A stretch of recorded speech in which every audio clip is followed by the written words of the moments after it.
साथियों को राम राम नमस्कार। उम्मीद करता हूं आप सभी बहुत ही बढ़िया होंगे। इस वीडियो में हम बात करने वाले हैं रेलवे की नई भर्ती के बारे में, यानी कि रेलवे की एनटीपीसी की भर्ती के बारे में आप सभी को मैं बताने वाला हूं, जिसमें 20,000 पदों पर भर्ती होनी है। तो पूरी इंफॉर्मेशन आप सभी को इस वीडियो में मिल जाएगी कि इसमें सिलेक्शन प्रोसेस आपका कैसे कंप्लीट होता है, कौन सी पोस्ट के लिए आप अप्लाई कर सकते हैं, क्योंकि दो तरह की यहाँ पे पोस्ट होती है, एक आपकी 12th पास और एक आपकी ग्रेजुएट पास। तो कौन सी वैकेंसी के लिए आप एलिजिबल होंगे, इसका सिलेक्शन प्रोसेस क्या रहता है, सिलेबस क्या होती है, एज क्राइटेरिया क्या रहता है और कौन कौन सी वैकेंसी इसके अंदर आती हैं, तो ये सारी चीजें आप सभी को क्लियर हो जाएंगी, क्योंकि रेलवे की तरफ से ऑफिशियली इसकी डेट्स वगैरह क्लियर कर दी गई हैं। तो पूरी इंफॉर्मेशन इस वीडियो में आप सभी को देने वाले हैं, तो वीडियो को आप लास्ट तक जरूर देखें ताकि आप सभी को पूरी इंफॉर्मेशन मिल पाए, क्योंकि यहाँ पे one of the best post आप सभी को इस भर्ती में देखने के लिए मिल जाती है।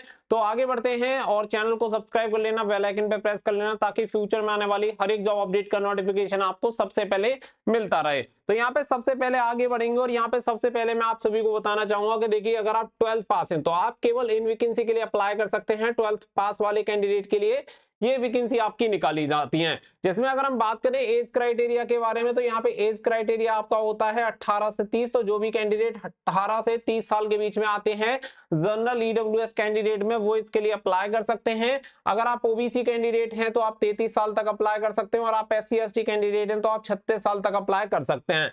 साथ ही में अच्छी बात ये रहेगी कि 3 ईयर का रिलैक्सेशन भी आप सभी को मिलेगा। तो यहाँ पे भी आप 3 साल ऐड कर लें, यहाँ पे भी 3 साल और यहाँ पे भी 3 साल, यानी सभी कैटेगरी को 3 साल का रिलैक्सेशन मिलता है।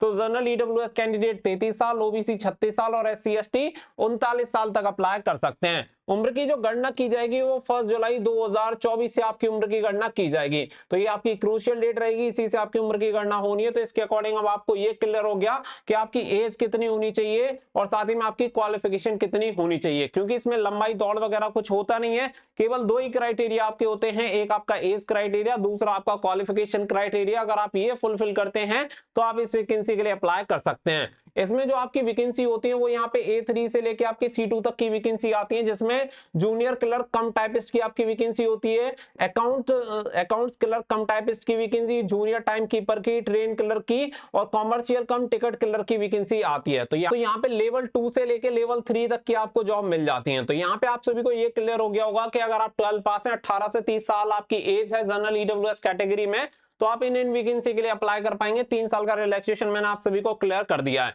अगर आप ग्रेजुएट कैंडिडेट हैं, अगर आपने किसी भी स्ट्रीम में अगर ग्रेजुएशन कंप्लीट कर रखी है, तो आप इन वैकेंसी के लिए अप्लाई कर सकते हैं। स्नातक वाले बच्चों के लिए ये वैकेंसी होती है। इसमें आपने किसी भी स्ट्रीम में क्वालिफिकेशन कंप्लीट कर रखी है और आपकी नॉर्मली एज कितनी है, 18 से 33 साल जनरल एंड ईडब्ल्यूएस कैटेगरी में, और अगर आप ओबीसी कैंडिडेट हैं तो आपकी कितनी हो जाएगी, 36 साल, और अगर आप एससी और यहाँ एसटी में आते हैं, एससी और एसटी में आते हैं तो 39 साल। साथ ही में सभी में 3 साल का एज रिलैक्सेशन भी आपको ऐड कर लेना है। एज क्राइटेरिया आपका सेम रहेगा, जुलाई 2024 से आपका उम्र की गणना की जाएगी। तो यहाँ पे आप सभी की जो स्नातक वाली वैकेंसी होती है वो ये वैकेंसी रहती है, जिसमें ट्रैफिक असिस्टेंट आप सभी का हो गया। यहाँ पे लेवल 4 से स्टार्ट होता है, लेवल 6 तक आपकी सैलरी जाती है, यहाँ पे आप सभी देख सकते हैं। और गुड्स गार्ड हो गया, सीनियर कॉमर्शियल कम टिकट क्लर्क हो गया, सीनियर क्लर्क कम टाइपिस्ट हो गया, junior account assistant cum typist हो गया, सीनियर टाइम कीपर हो गया, कॉमर्शियल अप्रेंटिस हो गया एंड स्टेशन मास्टर हो गया।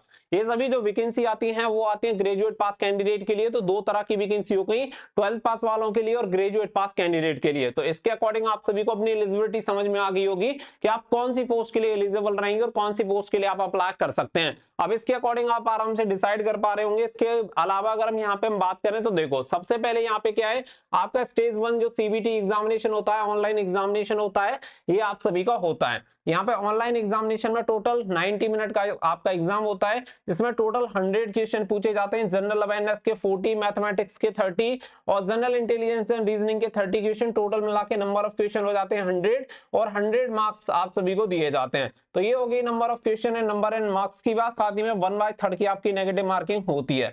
इसी के बेसिस पे आप क्या है, सेकंड स्टेज जो आप सभी की होती है, आप उसके लिए क्वालिफाई होते हैं।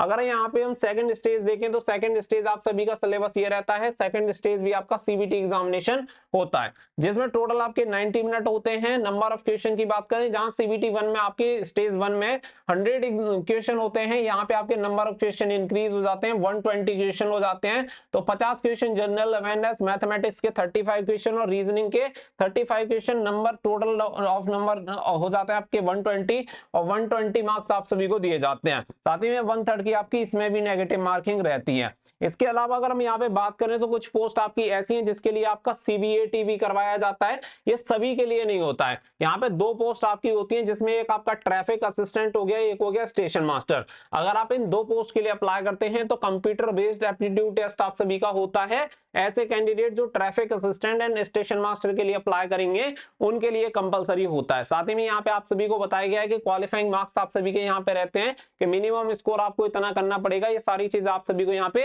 बता रखी है, इसके अकॉर्डिंग आपको क्वालिफाइंग मार्क्स भी दे रखे हैं।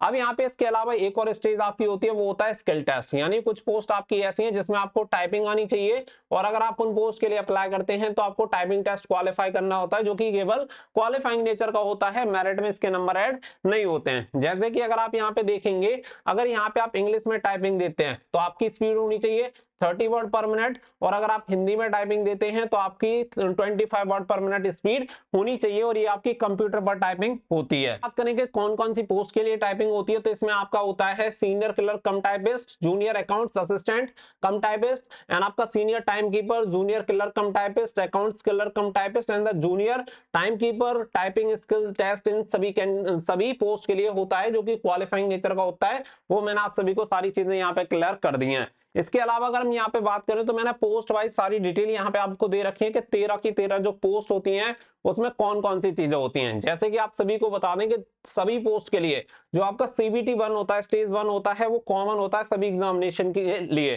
तो यहाँ पे सभी एग्जामिनेशन के लिए कॉमन एक एंट्रेंस हो जाएगा, जो कि आप सभी का एनटीपीसी के लिए रहेगा। तो ये एग्जाम आपको देना ही देना, इसके बेसिस पे फिर आपकी मेरिट बनती है। और फिर क्या होता है, जो जॉब का लेवल होता है, जैसे कि कुछ पोस्ट आपकी लेवल 2 की हैं, कुछ आपकी लेवल 4 की है, कुछ लेवल 5 की और कुछ आपकी लेवल 6 की हैं। तो फिर यहाँ पे लेवल के अकॉर्डिंग आपका जो स्टेज 2 होता है वो लेवल के अकॉर्डिंग होता है। यानी कि लेवल 2 के लिए अलग होगा, लेवल 3 के लिए अलग होगा, लेवल 4 के लिए अलग होगा, लेवल 5 के लिए अलग, और लेवल 6 के लिए अलग। तो यहाँ पे फिर लेवल वाइज आपका जो स्टेज 2 रहता है, इसका जो एग्जामिनेशन होता है वो आपका लेवल वाइज होता है, और स्टेज 1 आपका सभी के लिए कॉमन रहता है। बाकी का फिर बात आती है यहाँ पे स्किल टेस्ट। तो यहाँ पे कुछ पोस्ट ऑलरेडी मैंने आप सभी को बता दी है, जिनमें आपका टाइपिंग टेस्ट होता है, और 2 पोस्ट आपकी जैसे ट्रैफिक वाली बताई थी एक मैंने आप सभी को, जिसमें आप सभी देख सकते हैं कि यहाँ पे ट्रैफिक असिस्टेंट के लिए आपका कंप्यूटर बेस्ड एप्टीट्यूड टेस्ट होता है, और स्टेशन मास्टर के लिए कंप्यूटर बेस्ड एप्टीट्यूड टेस्ट आप सभी का होता है। तो ये अब आप सभी को पूरा सिलेक्शन प्रोसेस पोस्ट वाइज समझ में आ गया होगा, क्वालिफिकेशन भी समझ में आ गई होगी, साथ में क्या क्या स्टेज से आपको गुजरना पड़ेगा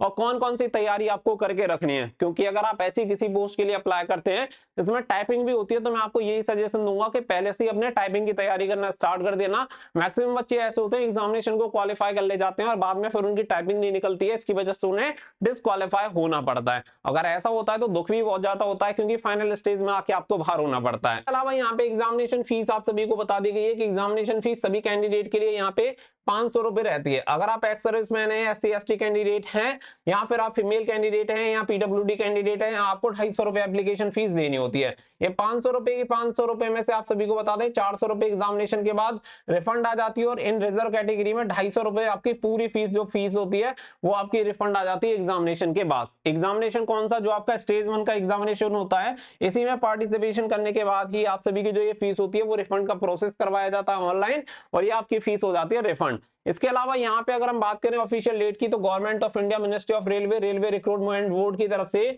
इसकी ऑफिशियली डेट क्लियर कर दी गई है, जिसमें आप सभी देख सकते हैं कि देखो ALP का अनाउंसमेंट हो चुका है, टेक्नीशियन का हो चुका है, अप्रैल जून में आएगा। इसके अलावा जो अगली भर्ती होगी वो आपकी होगी नॉन टेक्निकल पॉपुलर कैटेगरीज, जिसमें आपकी ग्रेजुएट लेवल 4 एंड 5 की एंड 6 की वैकेंसी होंगी। इसके अलावा यहाँ पे आप देख सकते हैं non technical popular categories under graduate वाले कैंडिडेट जो लेवल 2 एंड 3 की यहाँ पे वैकेंसी होंगी, यानी कि 12th पास वाली वैकेंसी और ग्रेजुएट पास वाली वैकेंसी जो मैंने आप सभी को बताई है। लेवल 2 एंड 3 की स्टार्टिंग वाली वैकेंसी थी 2 एंड 3 की, जिसके लिए कोई भी अंडर ग्रेजुएट कैंडिडेट अप्लाई कर सकता है, है जिसने 12th पास कर रखी है। बाकी का ग्रेजुएट कैंडिडेट लेवल 4, 5, 6 के लिए अप्लाई कर सकते हैं। तो ये दोनों वैकेंसी की डेट भी यहाँ पे क्लियर है कि जुलाई सितंबर में ये वैकेंसी आएंगे। तो जुलाई के सेकंड वीक में लगभग आपको ये वैकेंसी देखने के लिए मिलेंगी। तो आप ये मान के चल सकते हैं कि देखो अभी आपका फरवरी चल रहा है, तो मार्च, अप्रैल, मई, जून, तो आप ये 3-4 महीने बीच में मान सकते हैं। इसके बाद जैसे ही आप सभी को पता लोकसभा इलेक्शन के तुरंत बाद से ये नोटिफिकेशन रिलीज कर दिया जाएगा और इस भर्ती का शेड्यूल भी ऑलमोस्ट क्लियर है कि आप ये समझ के चलो कि मिड 25 में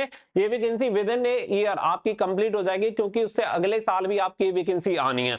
तो इसलिए आप इस बार रेलवे को सीरियस होकर तैयारी करिए, क्योंकि पंचवर्षीय योजना हो चुकी है रेलवे में खत्म, आप ये मान के चलो, क्योंकि अब हर एक साल के अंदर आपकी सभी भर्तियां आएंगी और सभी भर्तियां एक साल के अंदर कंप्लीट होंगी। उम्मीद करता हूं कि रेलवे एनटीपीसी भर्ती के बारे में पूरी जानकारी आपको मिल गई होगी। फिर भी आपको अगर कोई डिटेल चाहिए या कोई भी डाउट है तो आप कमेंट कर सकते हैं, और डेली रेगुलर अपडेट पाने के लिए आप हमारे टेलीग्राम चैनल से कनेक्ट हो जाना, जिसका लिंक वीडियो के डिस्क्रिप्शन में दे दिया। बहुत सारी इंफॉर्मेशन हम डायरेक्टली आप सभी को टेलीग्राम पर प्रोवाइड करा देते हैं।